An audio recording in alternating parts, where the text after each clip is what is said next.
అందరికీ నమస్కారం అండి. ఈరోజు గుమ్మడికాయ పులుసు చేసి చూపిస్తాను మీకు. ఇది అమ్మమ్మల కాలం నాటి గుమ్మడికాయ పులుసు అండి. దీనికి కావాల్సిన పదార్థాలు చూడండి. అలాగే నా దగ్గర చిన్న ఉల్లిపాయ లేక పెద్ద ఉల్లిపాయ తీసుకొని నేను ఇందులో ఆఫ్ వేసుకుంటే సరిపోద్ది. మీకు యూట్యూబ్లో పెడతాం. ఇవన్నీ కూడా ఏమేమి వేసామో అన్నీ పెడతాం, చూడండి.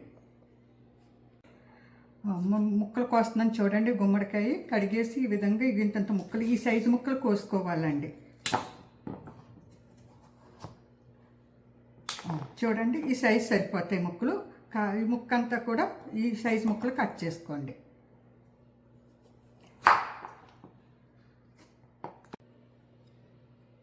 చూడండి, గుమ్మడికాయ ముక్కలు కోసాం కదా. ఇప్పుడు ఈ ముక్కలు చూడండి, ఈ విండో వేసుకుని ఒకసారి ఇవన్నీ వేసేసుకోవాలండి. ఉల్లిపాయ ముక్కలు కూడా ఈ సైజు ముక్కలు కోసుకోవాలండి. ఉల్లిపాయ ముక్కలు, పచ్చిమిరపకాయ ముక్కలు, కారం కూడా చూడండి. ఉప్పు వేస్తున్నాను. ఉప్పు మీకు ఎంత సరిపోద్దని చూసుకుని మీరు వేసుకోండి. దీనికి సరిపడగా ఉప్పు వేస్తున్నాను. ఉప్పు ఒక 3 స్పూన్స్ వేసుకున్నాను. కారం అయితే మాకు గ్రాండ్ డాటర్స్ వాళ్ళు కారం ఎక్కువ తినరు, అందు గురించి నేను 1 స్పూన్ వేస్తున్నాను. దగ్గర 3 స్పూన్స్ పడితే మీరు కారం వేసుకోండి. తర్వాత చూడండి, పసుపు ఇదిగోండి, 1/2 స్పూన్ పసుపు వేసాను. ఇప్పుడు ఇవన్నీ ఒకసారి కలిపేసుకోవాలండి. చూడండి, ఇదంతా కలిపేసాం కదా. ఇప్పుడు దీనికి సరిపడగా నీళ్ళంటే మునగాలి, ముక్కు మునగాలండి. మునిగితేనే బాగా ఉడుకుతుంది. ఇదివరకు అయితే పొయ్యిలో పుల్లలు పెట్టి వండేవారు అమ్మమ్మల కుండలో, చాలా రుచిగా. ఇప్పుడు మన కుక్కర్లు కదండి. అంతేనండి, మూత పెట్టుకోవాలి గ్యాస్ మీద. చూడండి, కుక్కర్ పెట్టాను, గ్యాస్ వెలిగించాను. మరి ఇది ముదిరికాయ కాబట్టి 3 విజిల్స్ రావాలి, 3 విజిల్స్ రావాలి. లేకపోతే 2 విజిల్స్ సరిపోతాయండి. 3 విజిల్స్ వచ్చి రాగానే ఆఫ్ చేసేసుకోవాలి మనం. చూడండి, 2 విజిల్స్ అయిపోయినాయి కదా. గుమ్మడికాయ ముక్కలు ఉడికిపోయినవి. ఇప్పుడు ఇందులో మనం ఏం చేయాలంటే చింతపండు పులుపు వేసుకోవాలి. చూడండి, నేను ముందు తీసి పెట్టుకున్నాను, మీకు చూపించాను కదా. అట్లాగే నీళ్ళు పోసుకోవాలి. వాటర్ మనకి ఎంత పులుసు కావాలో అంత వాటర్ వేసుకుంటే సరిపోతుంది. ఇక మాకు ఈ పులుసు సరిపోతుందండి. తర్వాత అందులో కొద్ది బెల్లం వేసుకోవాలి. చూడండి, బెల్లం తగ్గ పులుపు ఉండాలండి, అప్పుడే బాగుంటుంది. ఇప్పుడు గ్యాస్ వెలిగిస్తున్నానండి. గ్యాస్ వెలిగించి మరగనివ్వాలి. ఒక 5 నిమిషాలన్నా మరగనివ్వాలి.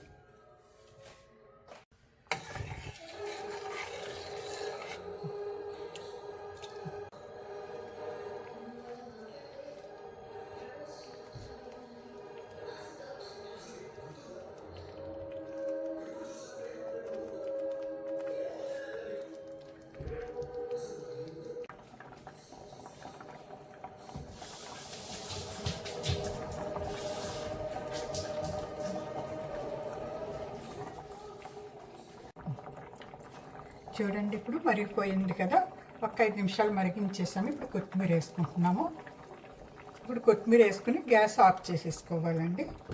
ఇప్పుడు చూడండి, గ్యాస్ వెలిగించని బాండి పెట్టుకున్నాం. తాలింపు వేసుకోవాలి దీనికి.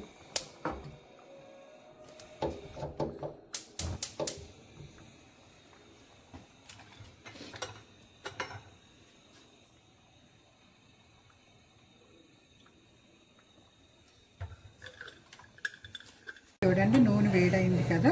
ముందు కొద్దిగా ఆవాలు వేసుకోవాలి. ఆవాలు చిట్పట్లాడేటప్పుడు వెల్లుల్లిపాయ వేసుకోవాలి. తర్వాత ఇదిగో జీలకర్ర అండి, కొంచెం వేగనివ్వాలి. వెల్లుల్లిపాయ వేగిన తర్వాత జీలకర్ర వేయాలి.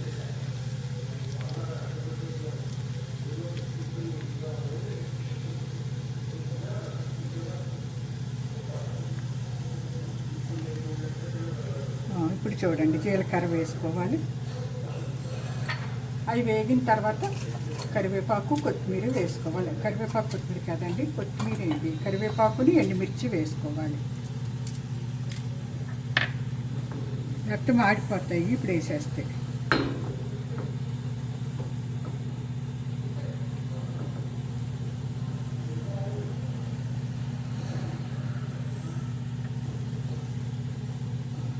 చూడండి,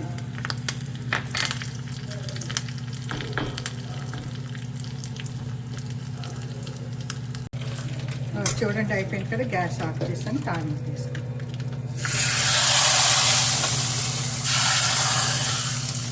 అంతేనండి, అందరికీ పులుసు రెడీ అయ్యింది.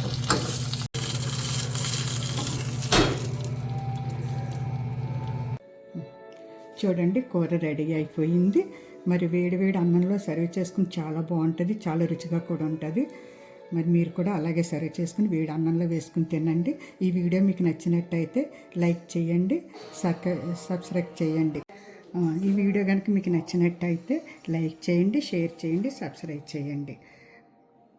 Thank you.